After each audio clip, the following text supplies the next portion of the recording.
Today we're taking a look at the Monarch 50 indoor antenna. I hope I'm saying that right. It sounds like it should be said that way. Now it comes in a white version like this and a black version. Here's the box of the black one. I've already did some unboxing, some testing on the black one. Thought I'd do an unboxing of the white one, talk about my performance here. But I want to, before I get started here, antennas are a difficult thing to review because everybody's experience is going to be different based on where you live and so on. The 50-mile range is theoretical, best case scenario, and sometimes you can get more, typically we'll get less. Recommend you go to antennarecommendations.com. That's antennarecommendations.com. I'll put a link to it in the show notes on YouTube. Enter your address there and you can find out what you should be able to get with an indoor antenna like this versus an outdoor antenna and so forth. Because if there's no signal there, you're not going to get anything no matter how much money you spend on an antenna. When I cut the cord the first time, I lived in a valley 60 miles from the closest transmitter and I got nothing. So keep that in mind. Now this one here is the, well, white cable clear antenna, where the other one is a black antenna. This is kind of cool, you know, that this antenna stands out for that particular purpose.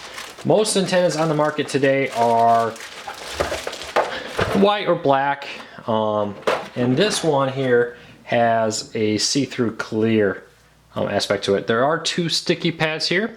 There are two holes here if you want to put pins through it. Sorry, let me get that back in frame a little bit. Two holes here for pins, and then you can kind of see it a little bit right here. There's two sticky pads, you can stick it up there. And it's made to kind of blend in on your wall. Let me kind of throw this on the white countertop here.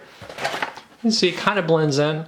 It's a personal preference kind of thing if you like it or not there. It also comes with a stand. We get the little guy here. So here's a stand if you want to have it standing up on a table and so forth. You can use that. You have the instruction manual, which is pretty straightforward. A couple of simple steps here to get it all set up. And you do have a very long cable here. I'm not exactly sure how long it is. I didn't see it described in the notes at all, at least not in the packaging I got with this. Let me double, yeah, so, and it's a couple of key points here. It does have a 4G filter. It's kind of a big thing going on right now. A lot of people are pointing to the 4G filter interference being an issue with over their TV. I've yet to see a built-in one do anything with that, but I've seen some external ones be successful. I take it back, there is a 15-foot cable on this, so 15 feet. You can buy an adapter on this and get one of those little male-to-male or female-to-female adapters for these coaxial cables to extend if you need more. But yeah, overall, it's very flimsy. This, you know, is rather loose. I would recommend either pinning it or using the sticky tabs. I'm not sure I can, yeah, you can see just two right there. Kind of hard to make out, but you get the idea. Sticky tabs. And then, let's quickly rip this open. And I can show you what this will look like standing up. So just a basic piece of plastic here. Nothing particularly special about it. Let's see here. There we go. And there is it standing up on its own. There is I can clip this through and back if I want, but that is the way it works. I played around with this and I find it does a good job. Full spectrum, ultra wideband antenna as they call it, and I've been impressed with it. Of antennas of this size and indoor quality, seems to be consistent with a lot of the ones on the field or on the market today. A few things I don't like about it. I wish this was just where I could plug in any cable I want, because I find that often, you know, right where your TV is typically not the best spot for an antenna. So moving it farther away from the TV, far away from electronics, putting it by an exterior wall that's facing the direction where the transmitters are is good. And that often means you have to move it a good ways. Now, that's not for everybody. Some people get really good reception by where their TV is, and just having this sit right next to it is nice.